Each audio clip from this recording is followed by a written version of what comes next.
Hello everyone, welcome back to my channel. ఈరోజు మన recipe వచ్చేసి క్యాప్సికమ్ కర్రీ ఏ విధంగా చేసుకోవాలనేసి వీడియోలో తెలుసుకుందాము. వీడియో చూసే ముందు లైక్ చేయండి. మీరు ఇచ్చే లైక్ వల్ల మన ఛానల్ మరికొంతమందికి షేర్ అవుతుంది. అలాగే మన ఛానల్ని ఇప్పటివరకు సబ్స్క్రైబ్ చేయనట్లయితే కనుక సబ్స్క్రైబ్ చేయండి. ఈ కర్రీని ఎవరైనా కూడా చాలా ఈజీగా చేసుకోవచ్చండి, ఫస్ట్ టైం చేసేవాళ్ళు కూడా. ఇక్కడ మనం ప్రాసెస్లోకి వెళ్ళినట్లయితే కనుక పావు కేజీ క్యాప్సికము, మీడియం సైజు ఉల్లిపాయలు 2, 3 టమోటాలను తీసుకొని పక్కన పెట్టుకున్నాను. ఇలా పక్కన పెట్టుకున్న వాటిని చిన్న చిన్న ముక్కలుగా కట్ చేసుకోవాలండి. చూసారుగా, ఉల్లిపాయను అయితే కనుక వీలైనంత వరకు చాలా చిన్నగా కట్ చేసుకోండి. గ్రేవీకి అయితే కనుక మనకు చాలా బాగుంటుంది. అదేవిధంగా టమోటాలను కూడా చాలా చిన్నగా కట్ చేసుకోవాలండి.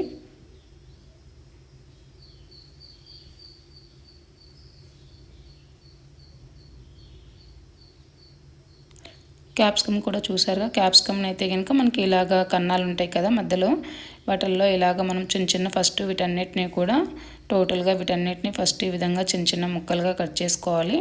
ఇలా కట్ చేసి పెట్టుకున్న వాటిని ఈ విధంగా 1 బై 1 మనం తీసుకున్నట్లయితే కనుక క్యాప్సికమ్ను గింజలు లేకోకుండా చాలా ఈజీగా అయితే కనుక మనం చిన్న చిన్న ముక్కలుగా కట్ చేసుకోవచ్చు. ఇలా తీసుకున్న తర్వాత అన్నిటినీ కూడా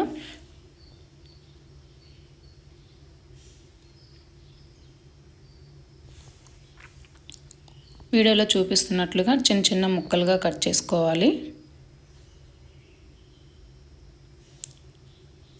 చూసారుగా, ఫైనల్గా మొత్తాన్ని అయితే కనుక క్యాప్సికమ్ ముక్కలను అన్నిటినీ కూడా చిన్న చిన్న ముక్కలు కట్ చేసుకున్నాను.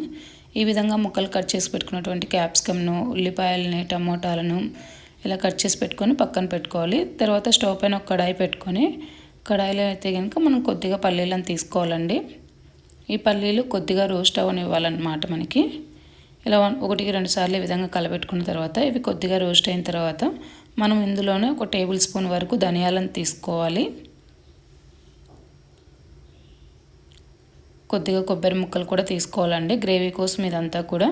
అదేవిధంగా గరం మసాలాకు సంబంధించినవి యాలకులు, చెక్క, లవంగాలు ఇవన్నీ కూడా తీసుకున్నాను. గరం మసాలా వేసేవాళ్ళు ఈ చెక్క, లవంగాలు వీటిని అయితే ఇంకా మనం స్కిప్ చేసుకోవచ్చు. డైరెక్ట్ పొడిగా పెట్టుకున్న వాళ్ళైతే ఇంకా పొడి వేసుకోవచ్చు. ఈ విధంగా అన్నిటిని ఫ్రై చేసుకొని ఓ మిక్సీ జార్లో తీసుకొని వీటిని పక్కన చల్లారి పెట్టుకోవాలి. మళ్ళీ స్టవ్ పైన అదే కడాయి పెట్టుకొని అదే కడాయిలో వచ్చేసి 2 టేబుల్ స్పూన్ల ఆయిల్ తీసుకోవాలి. ఆయిల్ మరిగాక ఇందులోనే 1 టేబుల్ స్పూన్ వరకు మనం పోపు దినుసులు తీసుకున్నాము. ఈ పోపు దినుసులలో కొద్దిగా జీలకర్ర, ఆవాలు, మినపప్పు, శనగపప్పు అన్నిటిని మిక్స్ చేసుకొని వేసుకోవాలి. ఇలా వేసుకోవడం వల్ల చాలా రుచిగా ఉంటాయి. ఇందులోనే మనం 2 ఎండుమిర్చిని కూడా ఈ విధంగా చిన్న చిన్న ముక్కలుగా తీసుకొని వేసుకోవాలి. అదేవిధంగా ముందుగా కట్ చేసి పెట్టుకున్నటువంటి ఉల్లిపాయ ముక్కల్ని ఈ విధంగా వేసుకొని ఇందులోనే మనకు 2 రెమ్మల పచ్చికరివేపాకును తీసుకొని పచ్చికరివేపాకును కూడా తీసుకొని వేసుకోవాలి. ఇలా వేసుకున్న అన్నిటినీ కూడా మనమైతే కనుక వీటన్నిటినీ కూడా ఇలా 1-2 సార్లు మనకైతే కనుక కలబెట్టుకోవాలి. ఇలా కలబెట్టుకోవడం వల్ల మనం వేసుకున్న ఉల్లిపాయలు అన్నీ కూడా ఈ విధంగా రోస్ట్ అయిపోయి మంచి అరోమా వస్తుంది.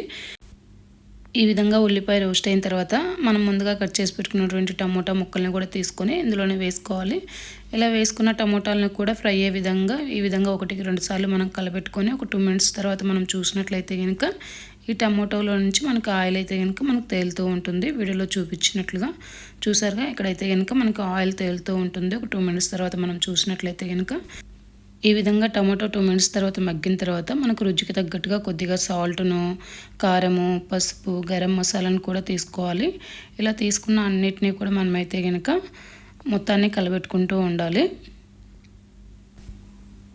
ఇలా మనం తీసుకున్న అన్నిటినీ కూడా 1-2 సార్లు అయితే కనుక వీడియోలో చూపిస్తున్నట్లయితే కనుక కలబెట్టుకుంటూ ఉండాలి.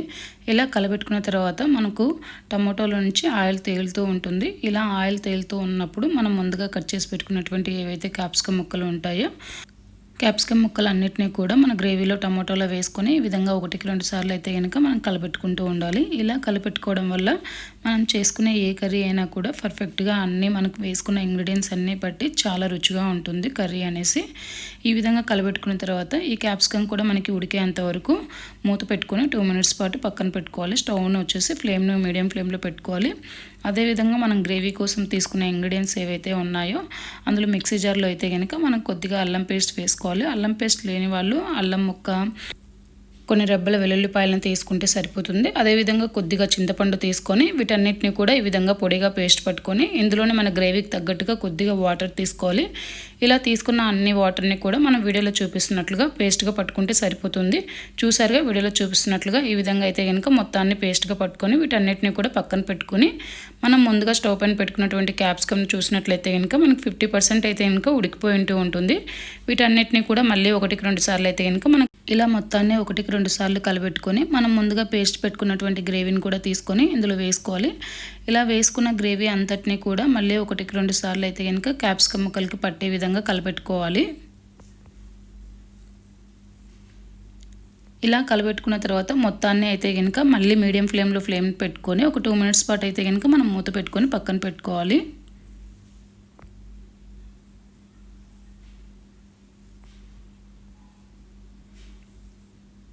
చూసారుగా ఇలా 2 మినిట్స్ తర్వాత మనం చూసినట్లయితే కనుక మొత్తం వేసుకున్న పేస్ట్ కూడా మొత్తం మనకి డ్రై అయిపోయి ఉంటుంది. ఇందులోంచి ఆయిల్ తేలుతూ ఉంటుంది.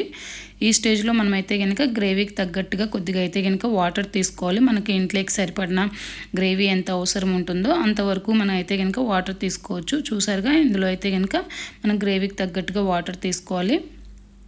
ఈ స్టేజ్లో ఉన్నప్పుడు మనకు రుచికి తగ్గట్టుగా మనకి సాల్ట్ తక్కువైనా కారం తక్కువైనా వేసుకొని తీసుకోవచ్చు.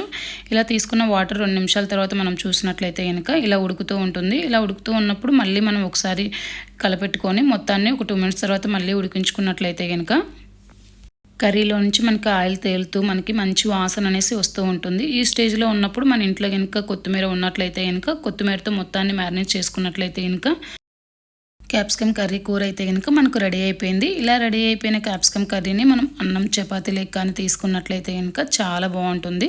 ఖచ్చితంగా మీరు ట్రై చేయండి. మీరు ట్రై చేసిన తర్వాత మీకు ఎలా అనిపించిందో కామెంట్ రూపంలో కామెంట్ ఇవ్వండి. Thank you for watching my channel.